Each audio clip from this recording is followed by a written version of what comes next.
నమస్తేనుల్లా అందరు మంచిగా ఉన్నారా?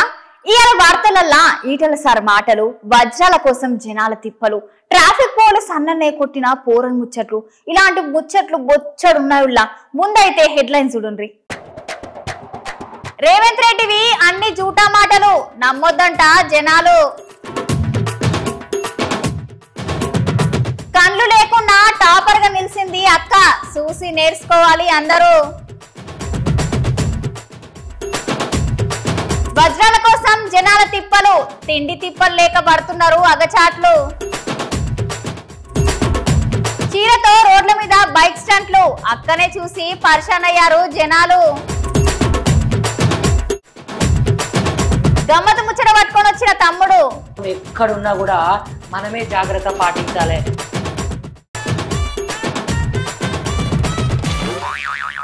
ఒక దిక్కు మేమే రైతన్నను రాజును చేస్తున్నామని, ఏ రాష్ట్రంలో ఇయ్యని విధంగా 500 బోనస్ సుత ఇస్తున్నామని కాంగ్రెస్ లీడర్లు అంటుంటే, ఇంకో దిక్కు కార్ పార్టీ లీడర్లేమో ఎలక్షన్ కి ముందు ఒక మాట, ఇప్పుడు ఒక మాట మార్చి జనాలను పిచ్చోలని చేస్తున్నారని అంటున్నారు.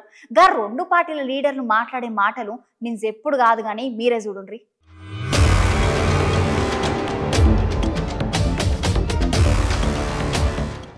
అవునల్లా కాంగ్రెస్ లీడర్ పొంగులేటి సార్ మాట్లాడుకుంటా గత బీఆర్ఎస్ సర్కారు ఇయ్యని విధంగా మేమే తొందరగా రైతన్నలను ఆదుకుంటామని అన్నాడు.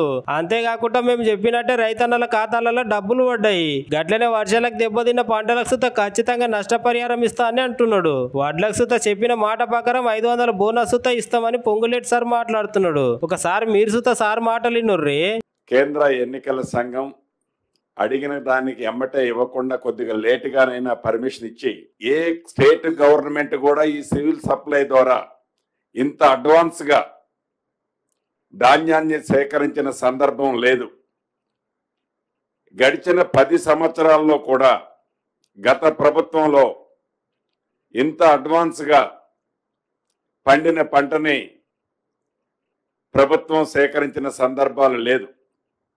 ఈ ప్రభుత్వం ప్రజల ప్రభుత్వం, రైతుల ప్రభుత్వమైన ఈ ప్రభుత్వం గౌరవ ముఖ్యమంత్రి గారు రేవంత్ రెడ్డి గారి నాయకత్వంలో ధాన్యాన్ని సేకరించడమే కాకుండా ధాన్యం తీసుకున్న దానికి 3 రోజుల్లోపే పేమెంట్ ఇచ్చారన్నది యావత్ తెలంగాణ రాష్ట్రంలో ఉన్న రైతన్నలు గమనించాలి. తడితిన ధాన్యాన్ని కేబినెట్ డెసిషన్ ప్రకారం ఈ రోజు తీసుకున్న డెసిషన్ ప్రకారం ఆ ధాన్యాన్ని కూడా సేకరించడానికి, మద్దతు ధరకే కొనటానికి రాష్ట్ర ప్రభుత్వం నిర్ణయం తీసుకుంది.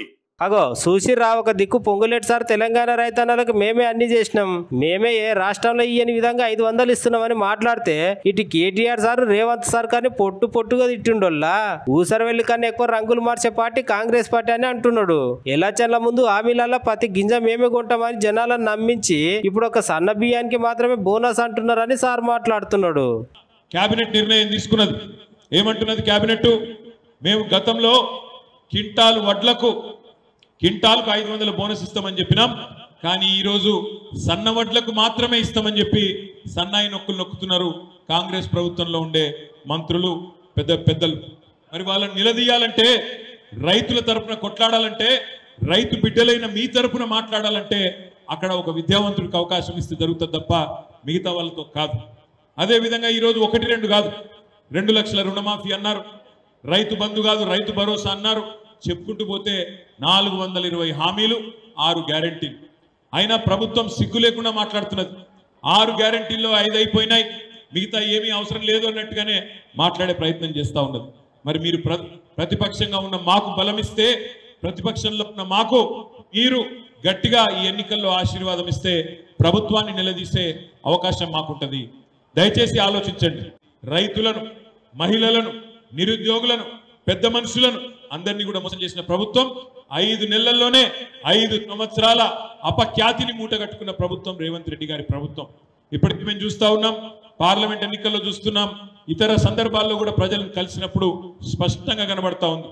తినే పల్లెంలో అనవసరంగా మన్ను పోసుకున్నాం, బ్రహ్మాండంగా ఉన్న పరిస్థితిని చెడగొట్టుకున్నాం అనే మాట ఇవాళ సర్వత్రా వినబడతా ఉన్నది. అందుకే మిమ్మల్ని ప్రార్థించేది, మిమ్మల్ని రిక్వెస్ట్ చేసేది, చదువుకున్న విద్యావంతులైన మా చెల్లెళ్ళు, తమ్ముళ్ళు అందరూ కూడా మే 27 నాడు ఆలోచించి ఓటేయండి.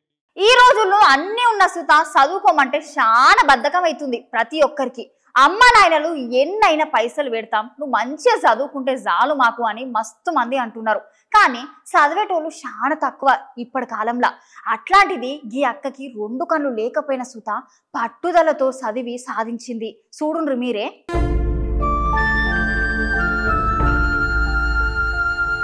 నిజమే కదా, ఈ రోజుల్లో అమ్మ నాయనలు మేము ఎన్నంటే అన్ని పైసలు పెడతాం, మీరు మంచిగా చదువుకోరు అంటుంటారు. గట్లాంటి అమ్మ నాయన పసియాలు పెట్టిన సుత చదువుకొని ఈ రోజుల్లో చూడడానికి 2 కళ్ళు లేకపోయినా సాధించాలన్న పట్టుదలతో చదివింది. చదువుడే కాదు, పరీక్ష రాసి టాపర్ అయింది.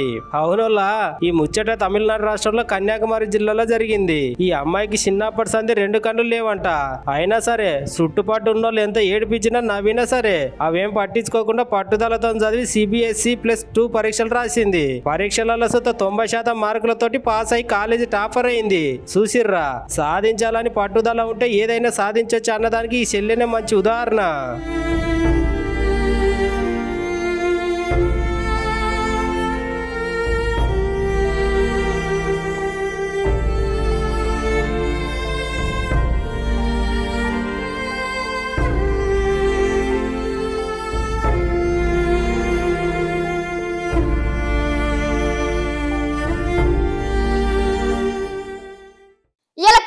పార్టీ నుండి ఎమ్మెల్సీగా పోటీ చేస్తున్న ఏనుగుల రాకేష్ రెడ్డి సారు కాంగ్రెస్ పార్టీని పొట్టుగా అరుచుకున్నాడులా.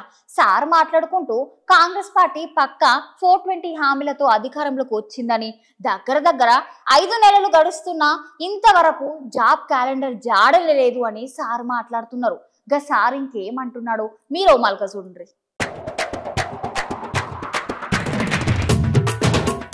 నిజమేనోళ్ళ, సార్ చేకూర్తు పార్టీ లీడర్లను దుమ్ము దులిపేసిండు. కాంగ్రెస్ సర్కార్ జనాలను మోసం చేసి గద్దెనెక్కిందని అంటున్నాడు. అధికారంలోకి వచ్చి దగ్గర 5 నెలలు అవుతున్నా ఇంతవరకు జాబ్ క్యాలెండర్లు ఎందుకు ఇవ్వలేదని రాకేష్ సార్ సర్కార్ని నిలదీస్తున్నాడు.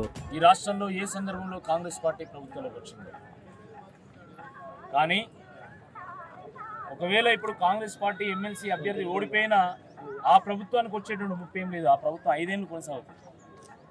కానీ బీఆర్ఎస్ ఎమ్మెల్సీ అభ్యర్థిగా నన్ను గెలిపిస్తే కాంగ్రెస్ పార్టీ ఇచ్చినటువంటి 6 గ్యారంటీల మీద, 420 హామీల మీద, నిరుద్యోగ భృతి మీద, జాబ్ క్యాలెండర్ మీద, 2 లక్షల పోస్టుల మీద, డిఏ మీద, పిఆర్సీల మీద, అన్నిటి మీద తెలంగాణ ప్రజల పక్షమై, విద్యావంతుల పక్షమై, గ్రాడ్యుయేట్ల పక్షమై, నిరుద్యోగుల పక్షమై, బీఆర్ఎస్ పక్షమై, తెలంగాణ పక్షమై తప్పకుండా గలమెత్తుతాం, గొంతెత్తుతాం, గర్జిస్తాం, పోరాడుతాం. ప్రభుత్వం యొక్క మెడలు వంచి తప్పకుండా ప్రజలకు న్యాయం చేస్తామని చెప్పేసి ఈ సందర్భంగా గుర్తు చేస్తున్నాం. నేను ఒక బిట్స్ పిలాని గ్రాడ్యుయేట్ని, ఒక గోల్డ్ మెడలిస్ట్ని, అనేక సమస్యల మీద గత 10 ఏళ్ళు కొట్లాడినటువంటి వాడిని, సంపూర్ణమైనటువంటి అవగాహన ఉంది. నాకు ఒక అవకాశం ఇస్తే అది ఒక విద్యావంతునికి అవకాశం ఇచ్చినట్టు, నాకు ఒక అవకాశం ఇస్తే ఒక యువకుడికి అవకాశం ఇచ్చినట్టు, నాకు ఒక అవకాశం ఇస్తే తెలంగాణ వాణిని వినిపించేటువంటి వారికి అవకాశం ఇచ్చినట్టుగా భావించి దయచేసి నాకు అవకాశం కల్పించాల్సింది. మీకు ఒక ముచ్చట ఎరకేనా ఉల్లా? గేర్ల బండి ఎవరు నడిపిస్తారు చెప్పుర్రి నాకు? మొగ మనుషులే కదా. కానీ గీ అక్క గట్ల కాదుల్లా. గేర్ల బండి నాకు లెక్కనా అని అనుకున్నదేమో గాని ఏకంగా స్పోర్ట్స్ బైక్ నడిపిస్తున్నది. గిల్ల చిత్రం ఏంటంటే గా అక్క బండిని సీర కట్టుకొని మరీ నడిపిస్తున్నది. ఇక గా సీర రైడర్ అక్క ముచ్చట ఏందో మీరే చూడండి.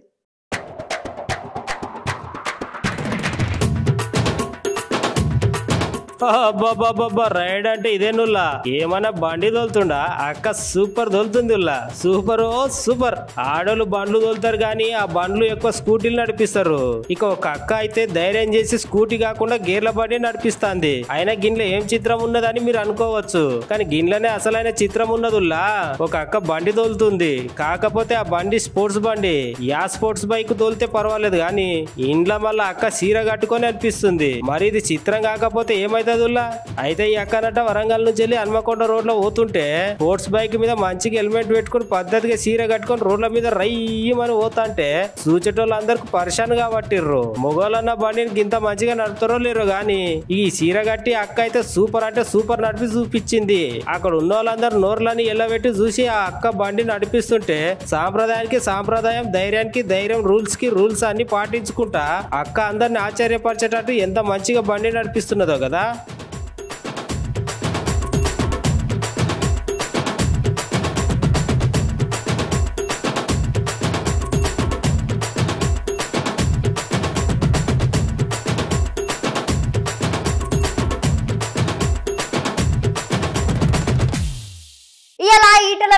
సారు మోడీ సార్ గురించి మస్తుగా మాట్లాడిండుల్లా.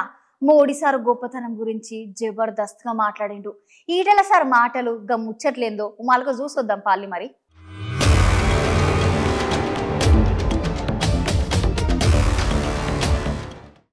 ప్రపంచంలో ఏం జరుగుతుందో వీక్షించగలిగేటువంటి జ్ఞాన సంపన్నుడు ఒకడే, ఆయన సంజయుడు. మహాభారత కురుక్షేత్ర యుద్ధంలో ధృతరాష్ట్రుడు అంధుడు కాబట్టి ఏం జరుగుతుంది సంజయ కురుక్షేత్రంలో అంటే తను మొత్తం వీక్షించి చెప్పేటోడు. కానీ ఇవాళ ఈ టెక్నాలజీలో ప్రతి మనిషి దగ్గర మీ సెల్ ఫోన్ ఉన్నది. నిమిషాల మీద ఏం జరుగుతుందో ఎవరేందో చూడగలిగినటువంటి సత్తా వచ్చింది. మా స్కూళ్లకు కాలేజీలకు రావాల్సినటువంటి 7,500 కోట్ల రూపాయలు రిలీజ్ చేసి నువ్వు అడిగితే సంతోషంగా ఉంటుంది తప్ప నువ్వు అవి రిలీజ్ చేయకుండా ఇస్తామంటే నీ మాటలు నమ్మడానికి ఎవరు సిద్ధంగా ఉన్నారు? అట్లనే పిల్లలకు స్కాలర్షిప్లు వస్తలేవు. ఈవెన్ గవర్నమెంట్ హాస్టళ్లలో గవర్నమెంట్ స్కూళ్ళల్లో వండి పెట్టే వాళ్ళకు పైసలు వస్తలేవు. ఈవెన్ హాస్టల్లో సరుకులు ఇచ్చిన వాళ్ళకు కూడా పైసలు వస్తలేవు. ఇవాళ గది దుస్థితి. ఇవాళ వీళ్ళు ఇంత మాట్లాడుతున్నారు. నిరుద్యోగ వృత్తి గురించి కేసీఆర్ గారు 3,110 రూపాయలు ఇస్తా అని చెప్పిండు. 5 ఏళ్ళు ఎగబెట్టిండు, ఇయ్యలే. ఇవాళ మళ్ళీ స్వయంగా నాకు తెలిసి మన ప్రియాంక గాంధీ గారు చెప్పినట్టుంది 4,000 రూపాయలు నిరుద్యోగ వృత్తి ఇస్తా అని చెప్పిండు. 6 నెలలు అయింది, ఇంతవరకు దాన్ని ఊసలేదు. అనేకం ఉన్నాయి, ఇట్లా ఎంప్లాయీస్ ఉన్నారు. దీంట్లో పాల్గొనే వాళ్ళంతా రేపు ఉద్యోగులు కూడా పాల్గొంటారు. కేంద్ర ప్రభుత్వం 4 DAలు రిలీజ్ చేసినప్పటికి కూడా ఒక్క DA కూడా రిలీజ్ చేయకుండా వాళ్ళని వేదం గురి చేస్తున్నారు. PRC 2023 జూలైలో కొత్త PRC రావాలి.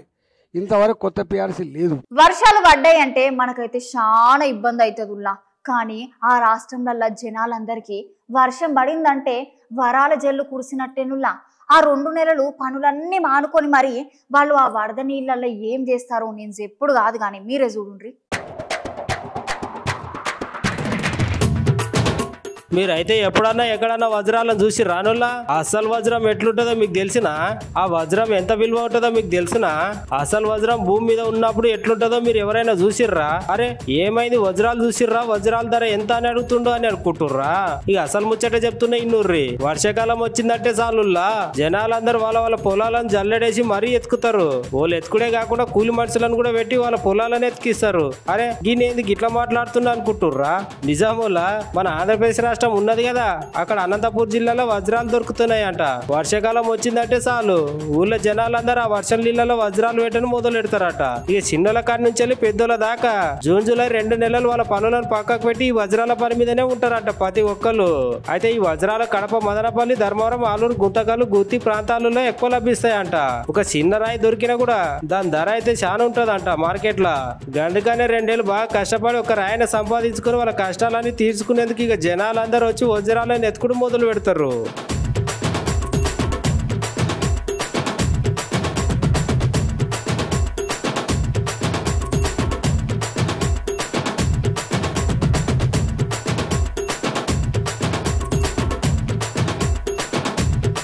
ఇయాల ఎమ్మెల్యే మాధవరం కృష్ణారావు సారు రేవంతం సార్ మీద అలాగే కాంగ్రెస్ సర్కార్ మీద మస్తు గర్మైండుల్లా.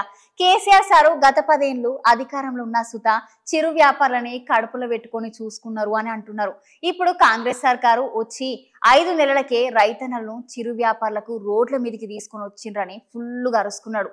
ఇవాళ కారు గుర్తు party MLA Madhavaram Krishnarao sir చేయి గుర్తు పార్టీ లీడర్ను పొట్టు గారుచుకున్నాడులా. మేము గత 10 సంవత్సరాలుగా అధికారంలో ఉన్నప్పుడు అన్ని వర్గాల ప్రజలను కడుపులో పెట్టుకొని చూసుకున్నాం. అట్లాంటిది ఈ చేయి గుర్తు పార్టీలు వచ్చి 5 నెలలు అయిందో లేదో గాని తెలంగాణలో ఉన్న జనాలందరినీ మోసం చేయబట్టే. అంతేకాదులా దగ్గర 30 ఏళ్ల నుంచి రోడ్డు పక్కనే చిన్న చిన్న వ్యాపారాలు పెట్టుకొని జీవితాన్ని ఎల్లదీస్తున్న పాపం పేద కుటుంబాలను కాంగ్రెస్ సర్కారు రోడ్ల మీద పడేస్తున్నదని సారన్నడుల్లా. ఒక ఇస్తరాకులు అమ్ముకున్న వాళ్ళు, ఒక చిన్న చిన్న కూరగాయలు అమ్ముకున్నటువంటి నిరుపేద బిడ్డలు మీకు కూడా చాలా మంది విలేకరులు తెలుసు. ఇవాళ కొత్త గాది ఇక్కడ ఉంది 30 సంవత్సరాలు. వాళ్ళు ఈ రోజున వాళ్ళు చెప్పకుండా చేయకుండా ఆల్టర్నేట్ వాళ్ళకి సాయం చేయకుండా వాళ్ళని తీసుకొచ్చి నిన్న జేసీ పెట్టి పోలీస్ ప్రొటెక్షన్ పెట్టి తీసేయడం అనేది ఇది ఒక బాధాకరం. తెలంగాణ రాష్ట్రం తెచ్చుకుంది, తెలంగాణలో ఉన్నటువంటి వాళ్ళందరినీ కాపాడుకోవాలి అన్నటువంటి తెలంగాణ తెచ్చుకున్నాం తప్ప నిరుపేదలను కొట్టగొట్టి ఒక లుల్లు మాల్ కొరకు ఒక ప్రైవేటు ఒక లులుమాల కొరకు కాపాడేదానికి కాదు మనం తెచ్చుకున్న తెలంగాణ. నేను అధికారులకు హెచ్చరిస్తూ ఉన్నాను, మీరు దయచేసి ఆలోచన చేయండి. ఇక్కడ ఉన్నటువంటి ఒక ఇన్స్పెక్టర్, నేను ఒక ట్రాఫిక్ ఇన్స్పెక్టర్ కక్షగట్టి, ఒక మున్సిపాలిటీ అధికారి ఒక కక్షగట్టి ఈ విధమైనటువంటి నిరుపేదలను రోడ్డు పాలు చేశారు. మీరు చూస్తూ ఉన్నారు ఎంత భయంకరంగా ఉందో పరిస్థితి. నిరుపేదలను మోసం చేసి ఇలా ఈ రకమైన చేశారు. నేను ఆఫీసర్లకు నేను కూడా కన్సర్ట్ పోలీస్ అధికారి మీద ఖచ్చితంగా సిపికి నేను కంప్లైంట్ చేస్తా. ఎవరైతే ఇక్కడ ఉన్నటువంటి మున్సిపాలిటీ అధికారులు దీంట్లో పాత్ర వహిస్తారో వాళ్ళ మీద కూడా జిహెచ్ఎం కమిషనర్ కంప్లైంట్ చేస్తా. ఒకవేళ వాళ్ళు పట్టించుకోలేని పరిస్థితి ఉంటే ఖచ్చితంగా వీళ్ళకి ఇక్కడనే ఇప్పించడానికి నేను కృషి చేస్తా. దయచేసి చెప్తా ఉన్నాను, కుడి ఎడమైతే పొరపాటు లేదోయ్ అన్న పాట యాదుకుందావుల్లా. సిట్టమ్మేంది సడన్ గా సింగర్ అయిపోయింది, పాటల పోటీకి ఏమైనా పోతుందా అనుకుంటున్నారా? కాదుల్లా, ఈ వార్త చూస్తే మీకు కూడా నేను పాట ఎందుకు వాడినా తెలుస్తుంది. ఓసారి లుక్ వేసుకోండి. ఇగో ఈ వీడియో చూసిర్రా, కొట్టేది ట్రాఫిక్ పోలీసులు కాదోల్లా, యూత్ పోరాడు. అగో చూసిర్రా జనాలందరి ముందు ఎట్లా పరిశాన్ చేస్తున్నాడు. ఈ ముచ్చట ఏంటంటే ఈ పోరగాళ్ళు ముగ్గురు రాత్రిలో మోటార్ బండి మీద ట్రిపుల్ రైడింగ్ చేసుకుంటా పోతున్నారంట. ఇక అయితే గదే రోడ్డు మీద ఉన్న ట్రాఫిక్ పోలీసులకి వీళ్ళని పట్టుకొని ట్రిపుల్ రైడింగ్ ఎందుకు పోతున్నారు తప్పు కదా అని మాట్లాడుతుంటే ఇక ముగ్గురు పోరగాళ్ళలో ఒక చిచెర పోరగాడు ఇక పోలీస్ అన్నల మీదకి చెయ్యి అడ్డం పొడుగుడు మాట్లాడినట. మీరే చూడురు ఇక లొల్లి. చూసిర్రా రోజు రోజుకి జనాలు ఎట్లా తయారవుతున్నారో. అరే అట్లా పోడు తప్పు బాబు, మీకే ప్రమాదం అని మంచి చెప్తున్న పోలీసుల మీదకే ఇట్లా పోతున్నారంటే సమాజం ఎటు పోతున్నట్టు?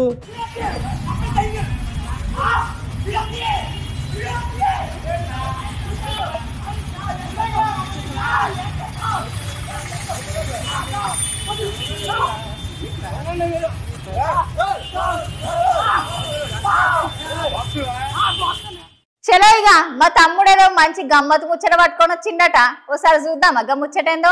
ఓ తమ్మి షురూ చేయరా ఇక. ఇగోనులా ప్రమాదాలు అయితే ఎప్పుడు ఏ దాపెంబటస్తాయో మనం అయితే ఊహించలేము.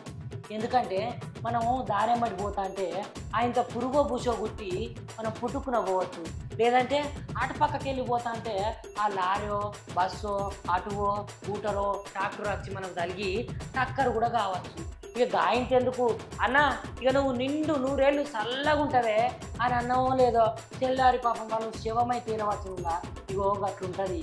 అందుకనే మనం ఎక్కడున్నా కూడా మనమే జాగ్రత్త పాటించాలి. గాయంత దారిపోతా పోతా అంటునో లేకపోతే బండ్ల మీద పోతా అంటునో మనమే జాగ్రత్తగా హెల్మెట్ లేకపోతే గిల్మెట్ పెట్టుకొని మంచిగా ఉండాలి. ఎందుకంటే ప్రమాదాలు అనేటివి చెప్పిరావు కదా.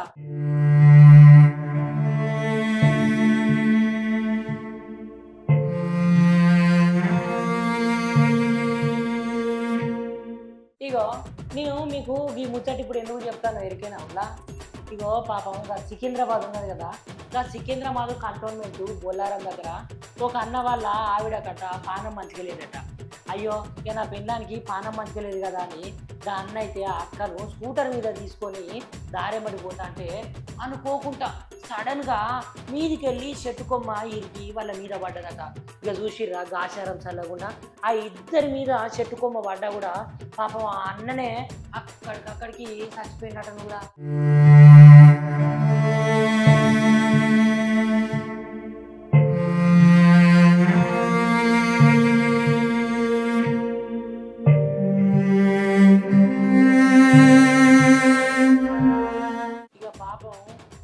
అక్కడ ఉన్న జనాలందరూ ఇక వాళ్ళని చూసి ఇక అక్కనైతే పాపం తీసుకొని అక్కడనే పక్కపంటి గవర్నమెంట్ హాస్పిటల్ ఉంటుంది కదా, ఇక గాంధీ హాస్పిటల్కి తీసుకొని పోయిరులా. ఇక అక్కడైతే తీవ్ర గాయాలైన అక్కకు. ఇక అక్క కూడా పాపం ఎట్లుంటుందో ఏమో అని అందరు పరిచయం కాబట్టి